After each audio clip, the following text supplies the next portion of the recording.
I've come to see with my own eyes that you can literally change your brain and change your life. This is one of the most exciting breakthroughs in medicine, because with a better brain always comes a better life. If you pay attention to me, if you use the front part of your brain so that you can focus, and if I can touch your emotional brain so you remember what I say, and if your brain is flexible enough to learn new things, then you're in for a treat. When you make your brain better by doing the right things, you improve your life. When you do the wrong things and hurt your brain, you make your life harder. Day in and day out, every day, you're either helping or hurting your brain. Did you know that blueberries are one of the best brain foods on the planet, along with avocados, walnuts, salmon, and green tea? But not getting enough sleep decreases blood flow to your brain and impairs your memory and your ability to concentrate. Did you know that increasing blood flow to your brain is literally the fountain of youth? But doing things that decrease blood flow, like nicotine, too much caffeine, alcohol, inhaling toxic fumes, prematurely ages the brain. This program will be divided into 3 parts. In part 1, I'll give you 7 simple principles to change your brain and change your life. I will also give you 1 question you should ask yourself every day if you really want to be successful in your life. In part 2, I will show you how to be happier, more focused, less anxious, and less depressed by balancing 3 important and very interesting brain systems. I'll also teach you a sneaky brain-based strategy to help you deal with the difficult people in your life. And in part 3, I'm going to show you how to make your brain great. You are not stuck with the brain you have. You can make it better, and I will show you how.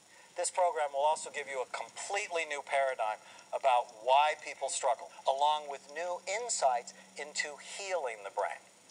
For example, I want to tell you about a couple who failed marital therapy.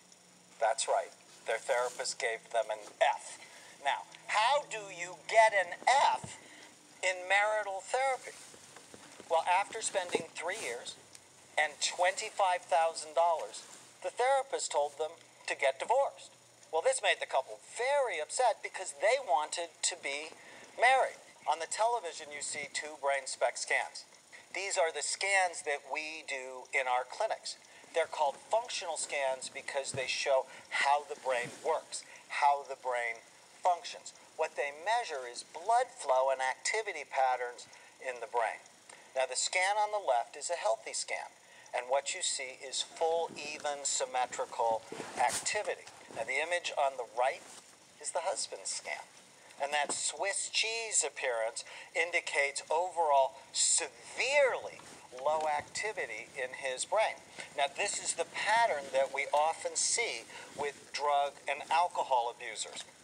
But the scan didn't fit his history because he said he never used drugs and he didn't drink. Now, I've been a psychiatrist for a long time, and I know that drug addicts and alcohol, they lie. And they lie a lot, right? Am I wrong about this? They lie a lot. So in front of his wife, one of my first questions to him was, are you sure you don't drink much and you've never used drugs? He said, Dr. Amen, I have many problems, but that's not it. So then I turned to his wife and asked her if that was true, and she said, oh yes, Dr. Amen, he doesn't drink. He doesn't use drugs. He's just a jerk. I chuckled at the comment, but then, in my mind I wondered, then why does his brain look so bad? And so I went through the potential causes in my head. A brain infection. A near drowning can make your brain look like this. Low thyroid, being anemic, being exposed to some sort of environmental toxin. So my next question to him was, where do you work? He said, I work in a furniture factory. I said, what do you do? He said, I finish furniture all day long. he was doing drugs. In fact, he was doing the worst drug for your brain, which is inhaling organic solvents. So my next question to the wife was, so when did he become a jerk? And she said, what do you mean? I said, did you marry him that way? Do you have father issues that you're trying to work out? And she said, no, when we first got married, he was great. It wasn't until about 5 years ago that he started having trouble. And then she put her hand over her mouth and she said, oh my God, that's about the time he started to work in the furniture factory. Do you think his personality change can have something to do with his job? So as you can imagine, the first thing that I should do is get him out of that toxic environment. So I had him transferred in his company. And then I put him on a brain healthy program. On the right treatment, his behavior got better, as did his marriage. I wonder how many marriages are suffering because one partner has a brain problem that no one is aware of. How do you do marital therapy with this brain? It will never work until you change his brain. Now, looking at the brain has been one of the most exciting adventures of my life. In the past few years, I've come to distill our work into 7 very simple principles. And if you follow me, one, you'll realize how simple these are, but they will change your life as they have changed mine. The first principle is your brain's involved in everything you do. Your brain's involved in how you think, and how you feel, and how you act, and how you get along with other people. After looking at 40,000 scans, I've come to believe that your brain heavily influences the type of person you are. Your brain is the organ of personality, of your character, your intelligence, and your soul. I've actually called the brain the hardware of the soul. Now that leads us into principle number 2, and that is when your brain works right, you work right. And when your brain has trouble, you have trouble in your life. So here are 2 more SPECT scans. The scan on the left is of a healthy person. The scan on the right is a heroin addict's brain. Drugs damage your brain.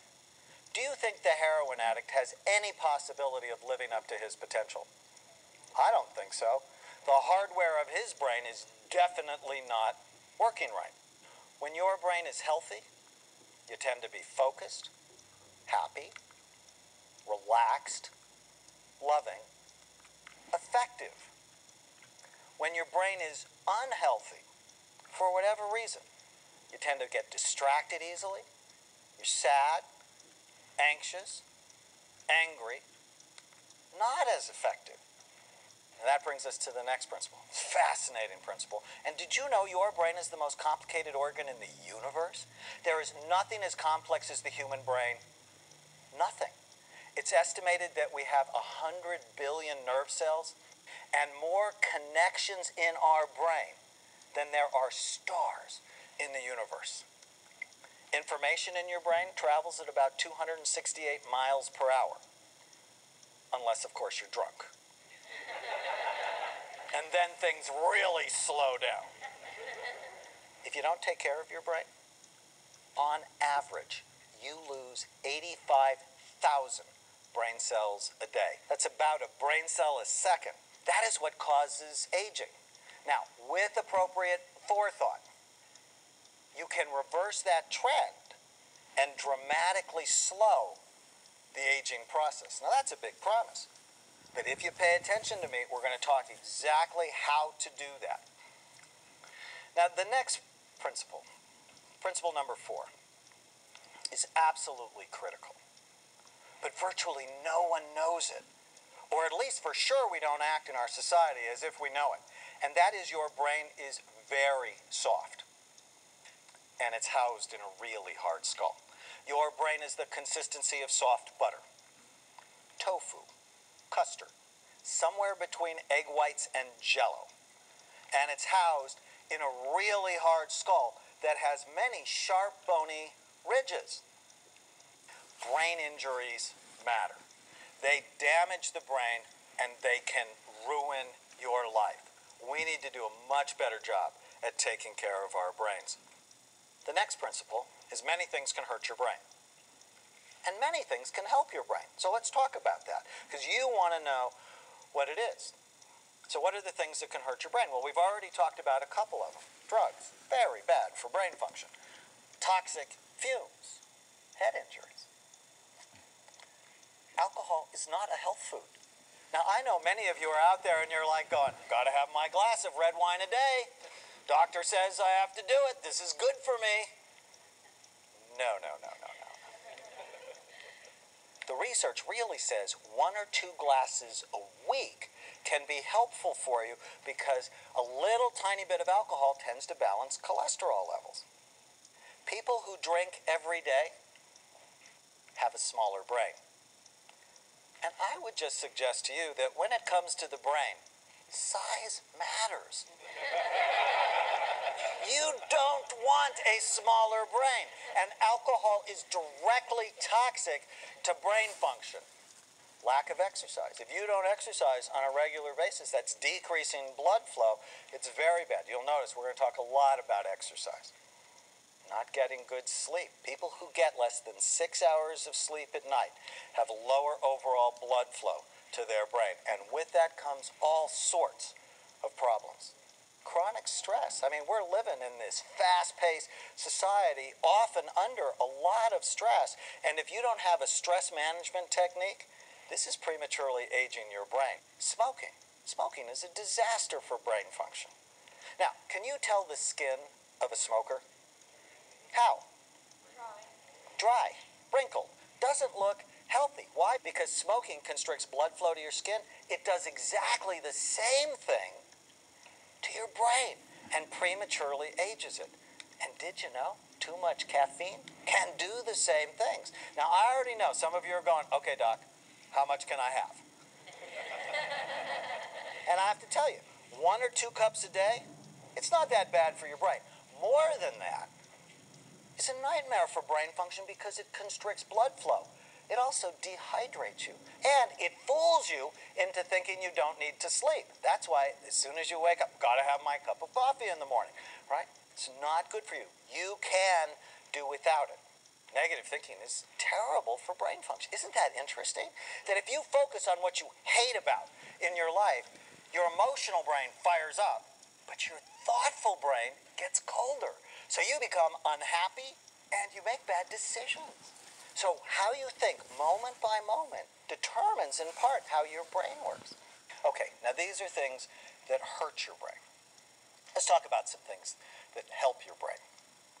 New learning, like tonight.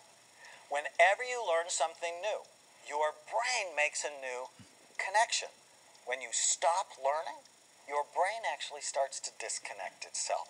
You always want to have a new project where you're learning something new.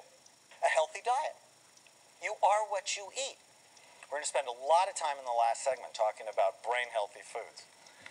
Daily, vitamins and fish oil. We'll talk about that, as we will exercise. Exercise is literally the fountain of youth, and I'll tell you why. Getting great sleep is important. Social connections. Being with other people, especially if they're good for you. But going to church, being part of a family, being part of a hobby club, all of those things are important because when you're with other people, your brain has to work, right? You have to remember their name and do they have kids and what does that look mean? And all of that is working your brain. Positive thinking, especially gratitude.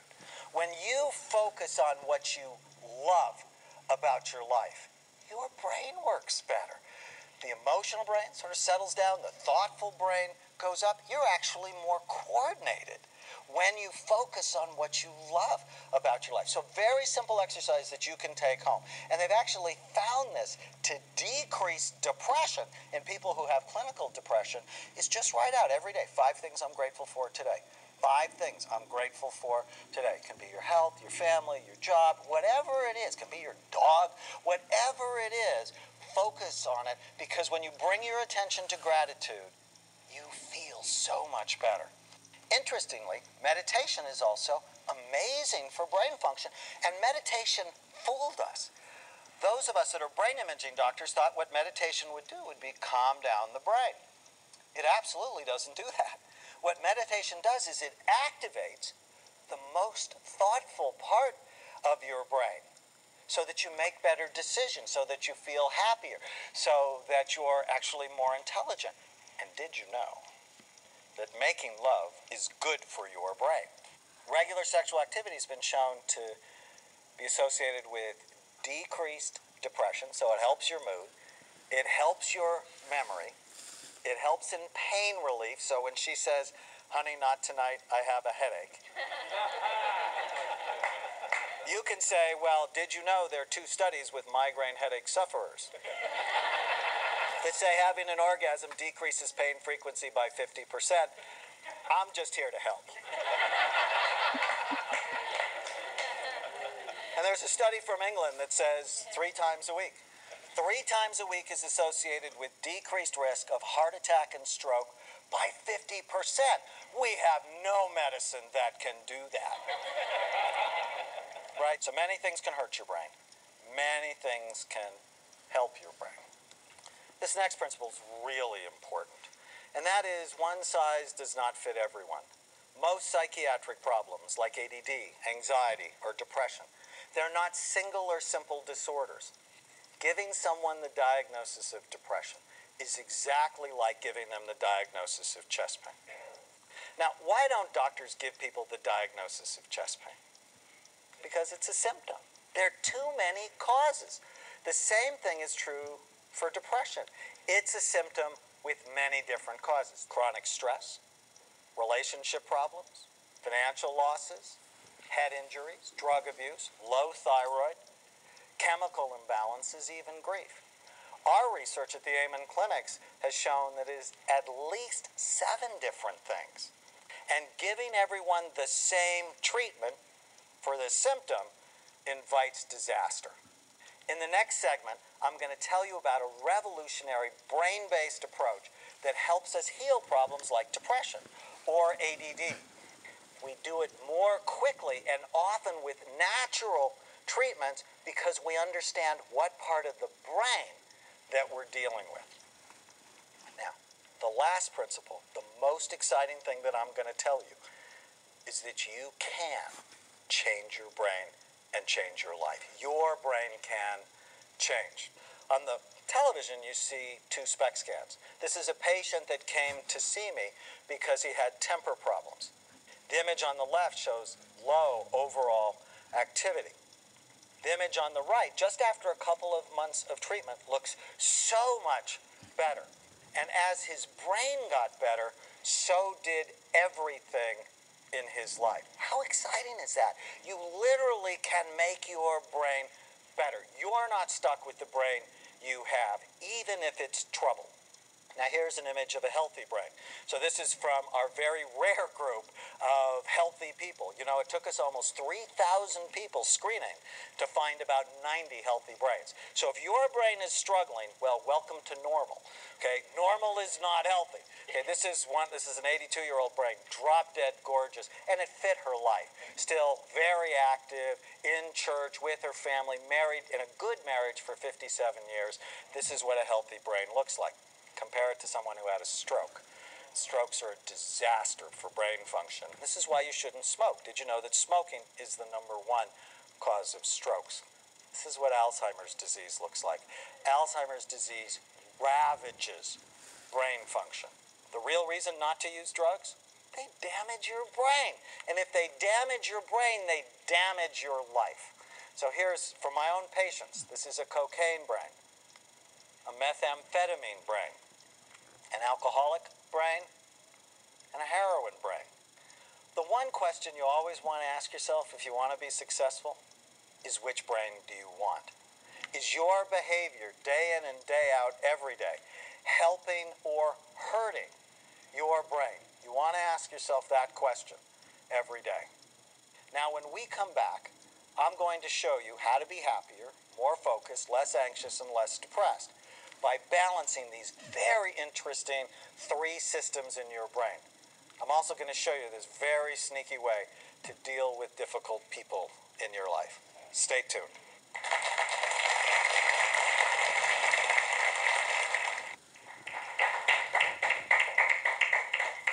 Such uplifting and powerful information from one of the leading experts in brain technology here in the studios, and we're so glad you're watching as well. Learn from the mistakes that they make. Haven't you ever wondered about yourself or someone else? It's like, why aren't they learning? Why aren't they getting it? And it's because this part of the brain may not be getting good function. So when we see low activity in this part of the brain, it's associated with people who have bad habits. You know that person who always shows up to work 10 minutes late with a big cup of coffee? Odds are low activity in this part of the brain. Or people who smoke, or internet gambling. Low activity, they're looking to stimulate it. People have attention deficit disorder. You've heard about ADD, very commonly diagnosed in children, but did you know it's also very common in adults? Most of the kids who have it grow up and have it as well. And our research studies and other people's research as well has shown low activity in this part of the brain. People who have a weak conscience, who make decisions and you're just like, why did you do that? Low persistence, they can't stick with things. Some forms of depression, especially low energy forms of depression. And people who are excitement or conflict seeking. Do you know anybody like this? These are people who play this game I call let's have a problem. It's like they need to be upset in order to concentrate. It's like being upset actually stimulates their brain and helps them feel more normal. So as kids, they pick on their brothers. As spouses, they may pick on their spouse, right? Or they may be stirring it up at work. So what do you do? How do you treat this? If you have problems in this part of the brain, which are very common, well, one of the things that we found to be so helpful is getting them to write out their goals. It's an exercise we call the one-page miracle. On one piece of paper, write out what you want in your relationships. What do you want at work? What's your goal? What do you want for your money? And what do you want for your physical and emotional and spiritual health? What do you want? Write it out. And then you look at it every day and you go, is my behavior getting me what I want? The second thing is exercise. Exercise actually boosts blood flow to this part of the brain. Now, I have a specialty in people that have attention deficit disorder. And many people ask me, okay, I don't really want to take medicine. What is the best natural treatment for ADD? And what it is, it's intense aerobic exercise, along with a high-protein, low-carbohydrate diet. Now, this diet is not good for everybody, but for people who have ADD or people who have low activity in the front part of their brain, and they have trouble with concentration, and they're disorganized, and they procrastinate, this is a great diet for them because it helps their energy and it helps them concentrate. Fish oil. Fish oil is so helpful. Now, we'll talk about it later, but for now, just know it helps increase your energy and your concentration. And if needed, there are certain natural supplements and certain medications that can be so helpful. And in my book, Change Your Brain, Change Your Life, I talk about what those are. The next part of the brain that I want to teach you about, or talk to you about, is called the cingulate gyrus. So here we're looking at the brain from the left side. So this is the back to the right. Here's the front. And this area right here in the front is called the cingulate gyrus. And it's so interesting. Now, the cingulate, that's like a big word. But what it basically means is this is the brain's gear shifter. It allows you to shift your attention, right? To go from idea to idea or go from task to task. It also helps you be flexible, to go with the flow, so you don't have to have things your way. It's heavily involved in seeing options. You know, people that are rigid, it has to be their way. There's no option. When it works right, you can see many different options, which means it helps you cooperate. It helps you get outside of your head and into the head of other people. It's hugely also involved in error detection. So if you walk into a room and you see something that's out of place, it's the cingulate gyrus that's telling you this is out of place. And when it works too hard, if you want to make those people crazy, just like move something. You know, like turn the picture a little bit or mess with something, and they just, I know it's wrong. Something's wrong. Something's wrong. Now, when there are problems in this part of the brain, when it works too hard, which is usually due to a deficit in the neurotransmitter serotonin. And when serotonin levels are low, the cingulate gets hot and people get stuck. They might get stuck on a worry. What's a worry? It's an anxious thought that they can't let go of, right? Or they might have an obsession. You know, they're driven to do this thing that they can't let go of. They get stuck on hurts and hold grudges. They get stuck on certain behaviors and may have compulsions or addictions. They get stuck in their own position. It's so irritating because they end up to be oppositional and argumentative. People who have this problem, it's like no matter what it is you say to them, they argue with you. Have you ever been around people like this? Am I the only person? I mean, if you say it's a nice day today, I mean, something is innocuous, it's a nice, they'll immediately go, oh, it's not that nice. It was nicer yesterday. They see too many errors. So they're always fault finding. They're always noticing what's not right. They tend to be micromanagers at home and at work. And they tend to be rigid and inflexible. And if things don't go their way, they get upset. And on the surface, they appear selfish because it has to be their way. But when you understand it from a neuroscience standpoint, they're really not selfish. What they are is inflexible. There are many ways to help this system. And this is such an interesting system. So the first thing, if you have this problem, and you notice you get a thought in your head more than 3 times, I want you to physically get up and go do something else.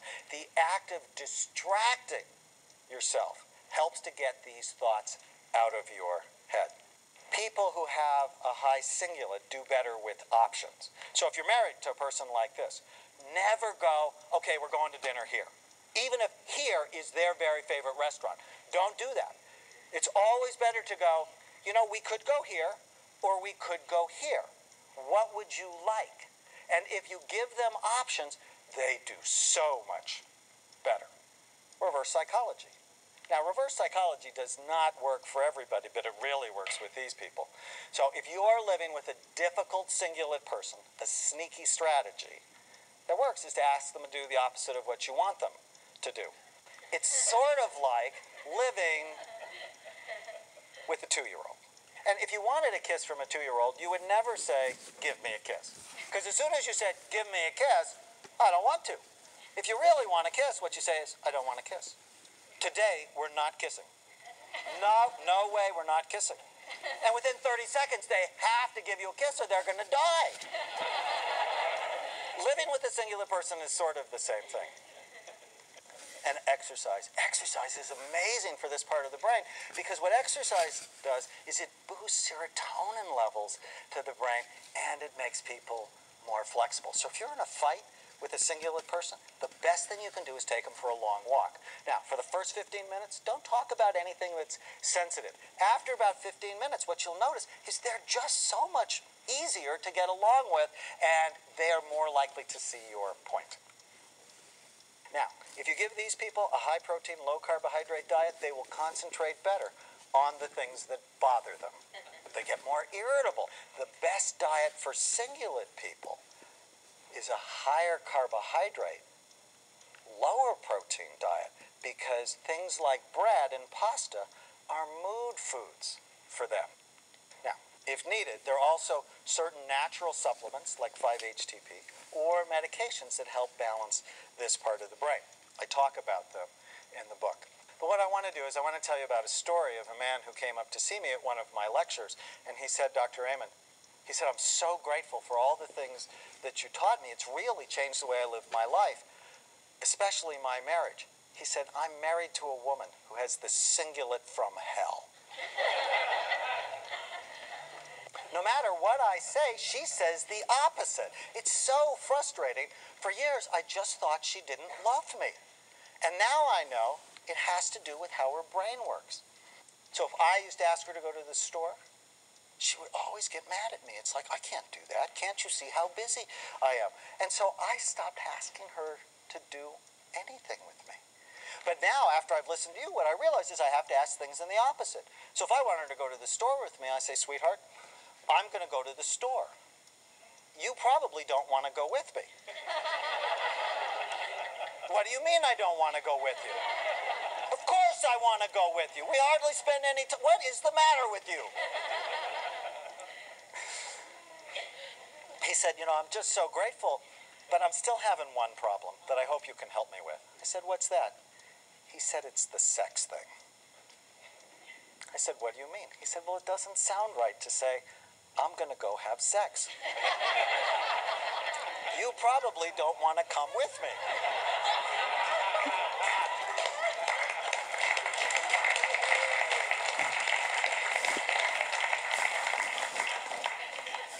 He said, do you have any ideas for me?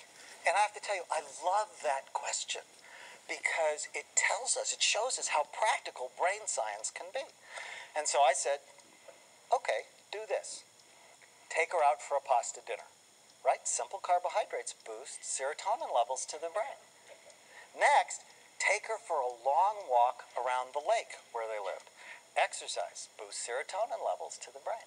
And then when you bring her home, give her a small piece of dark chocolate. Dark chocolate raises a chemical in our brain called phenylethylamines that increase the alerting response in the brain that something fun is about to happen. Then go in the bathroom and put just a little bit of baby powder behind your ears. Why? Baby powder is the most potent aphrodisiac on the planet for women. What do women think about unconsciously when they smell baby powder?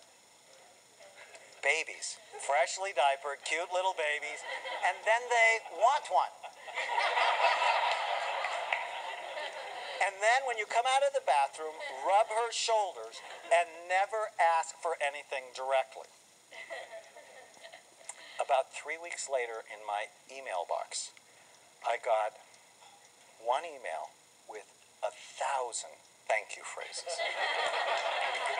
Knowing about your brain helps you bring more love into your life. This is practical. Now, one more system that we're going to talk about deep in your brain is a very interesting part of the brain called the limbic system. It's your emotional brain, and it's critical to human survival because it is our emotions that drive us to love and to work. So our limbic brain's involved in our mood, how happy or sad we are. It sets our emotional tone, how positive or negative we are. It's involved with bonding, our ability to connect to other people. It's also involved in processing pain. Processes your sense of smell and your interest in sex or your libido. Isn't that interesting? That smells and sex go hand in hand. The whole perfume industry is based on that fact. Now, I already talked about baby powder as a powerful aphrodisiac for women, but did you know that cinnamon is a powerful aphrodisiac for men? And when I told my mother this, she hit her forehead and she said, "That's why I have 7 children. He would never leave me alone." Being Lebanese, she cooks with a lot of cinnamon. Now, when there are problems in this part of the brain, usually when it works too hard, people become sad and depressed, negative. They often feel hopeless or helpless. They are racked with guilt. They have what I call a high ANT population. Now, what is that? ANT stands for automatic negative thoughts. The thoughts that come into your mind automatically and ruin your day. And what a lot of people don't know is thoughts lie a lot. And one of the ways, if you really want to be well, is you have to learn how to just challenge or correct the negative thoughts that go through your head. You don't have to believe every thought you have.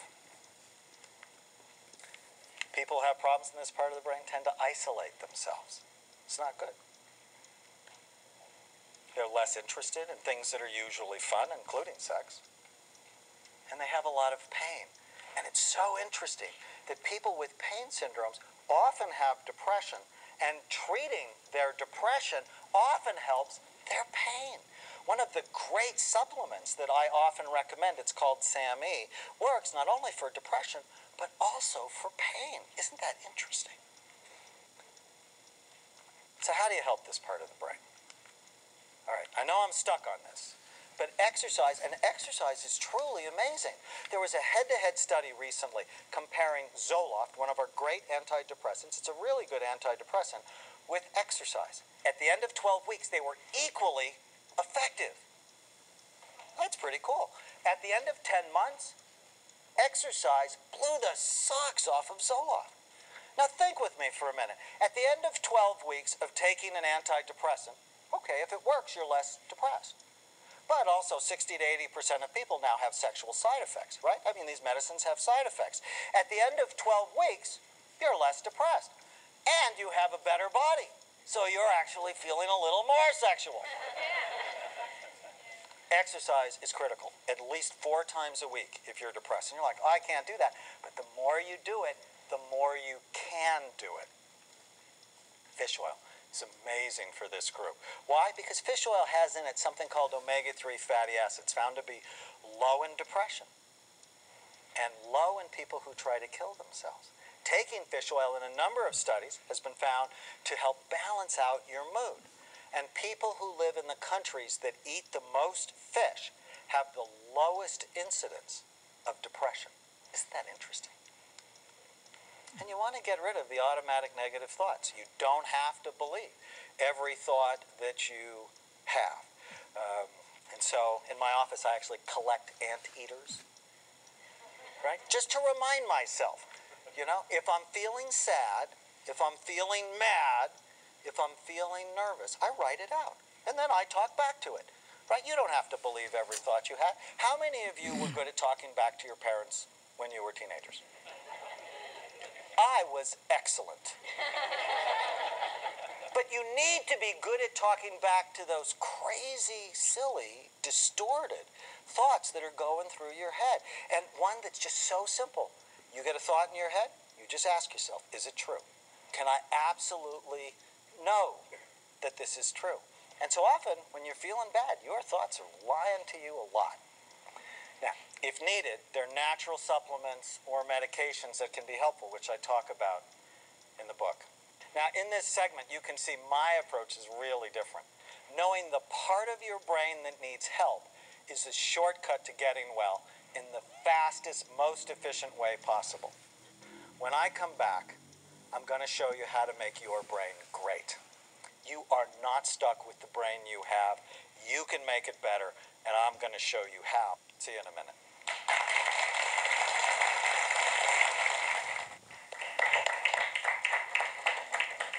So much information and fun Dr. Daniel Amen makes learning about our brain and being able to realize that we can improve it and so Better.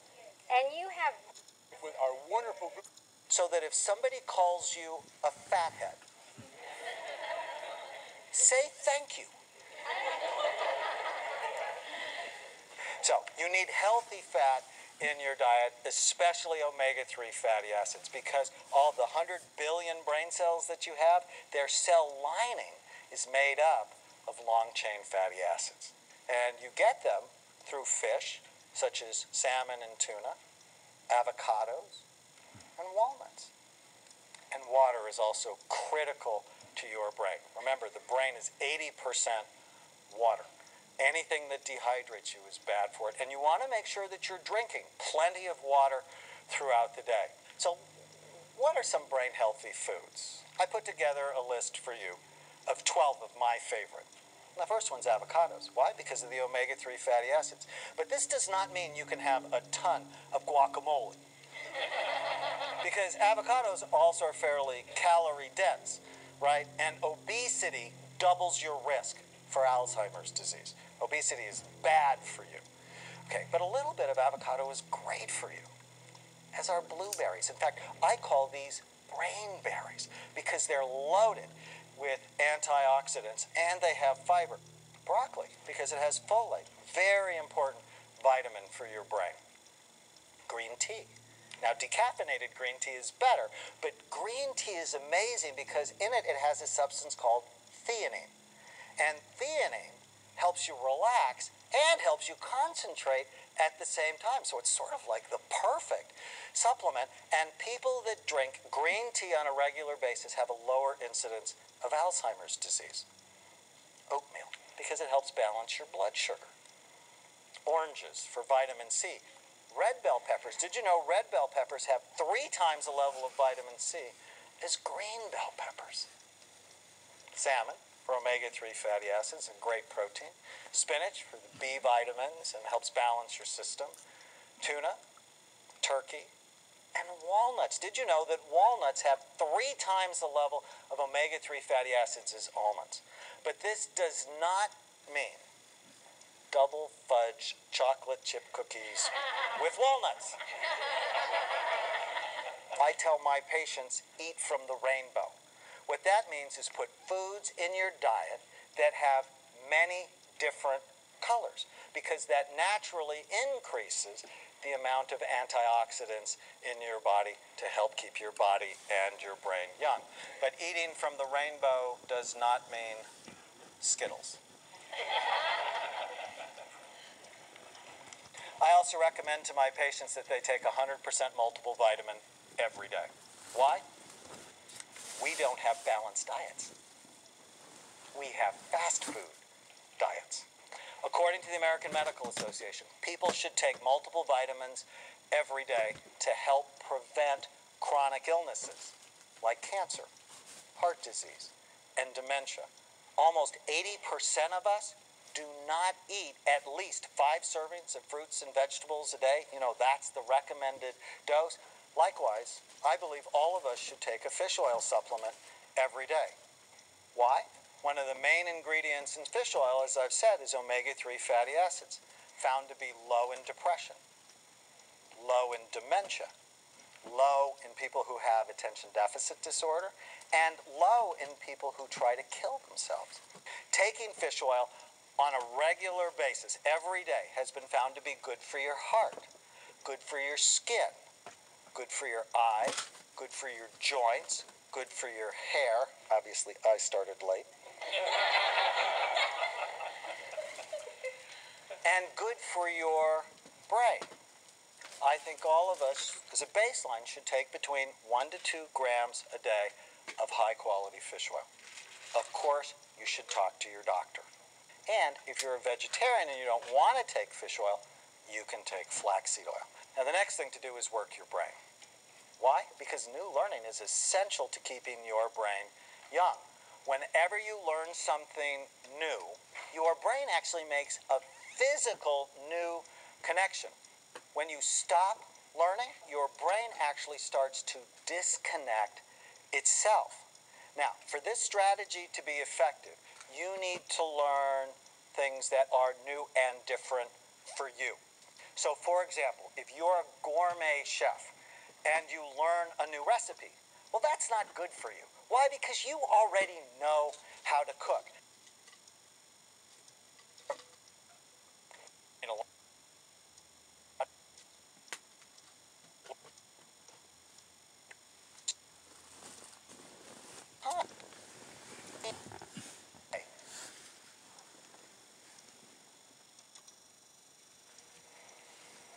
It's diet and exercise. And if you have heart disease or vascular disease, don't play with it. Get it treated.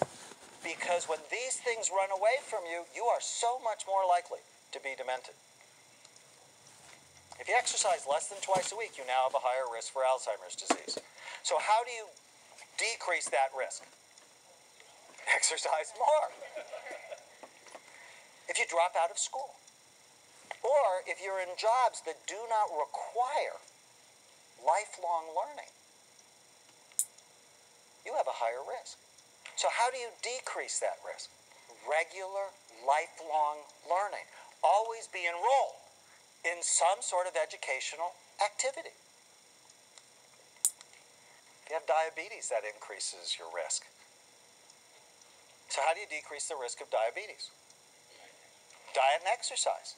And if you have diabetes, you want to make sure it's tightly controlled.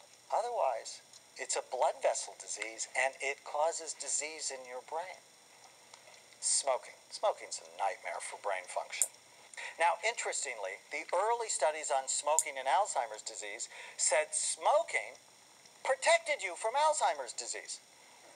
But when they actually looked at the data and they figured out how it protected you from Alzheimer's disease, do you know how it protects you from Alzheimer's disease? You're dead. Dead people don't get Alzheimer's disease. But when they corrected for the dead people, what they found is it increases your risk. Of course, because it's constricting blood flow to the brain and it's poisoning you. Untreated depression and untreated attention deficit disorder are risk factors for Alzheimer's disease. So how do you prevent that? Is you treat them. These are brain disorders. Cancer treatment. How unfair is that? You get cancer and you have to take chemotherapy, but as chemotherapy kills cancer cells, it also kills normal cells. So if you've had chemotherapy, you want to be on a brain healthy program as early as possible. Make sure you talk to your doctor. People who have sleep apnea, you know what that is? People who snore loudly, stop breathing multiple times at night, chronically tired during the day. Untreated sleep apnea doubles your risk. For Alzheimer's disease, you should get it treated. If you get your nails done, or you get your hair done too often, it increases your risk. You know, one of the occupations at the highest risk for Alzheimer's disease are cosmetologists, and I think it's because they're being poisoned. When you go get your nails done or you go get your hair done, make sure the place you go has great ventilation. The treatments we have for Alzheimer's disease work early, really early. They don't work late. So you want to know if you're vulnerable as early as possible. In one study from UCLA, it showed that 95% of people with Alzheimer's disease are not diagnosed until they're in the moderate to severe stages of this disorder. Putting your head in the sand and saying, no, it's just normal aging. It doesn't work. Because if you let this thing get away from you, it will ravage your brain and ruin your life. Now, the brain imaging work we do shows that we can tell actually years before people have their first symptom. Now, that's when it's most effectively treated. But what's interesting is there's also a very simple smell identification test that also can test early, because the smell center in the brain is near the memory center in the brain.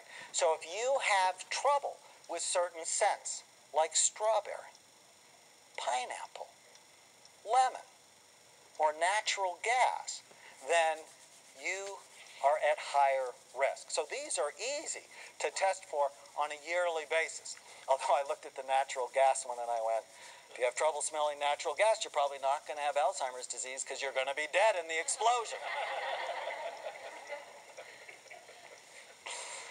As you can see, the exciting news is that there are many things you can do to keep your brain healthy starting now. It's not that hard, but you need to make these strategies part of everything you do as soon as possible. Brain health matters. So now we come to the end. And my prayer for you is that it's really just the beginning of a new way to think about your brain and your life. Success starts with a healthy brain. Failure is often the result of a brain gone wrong.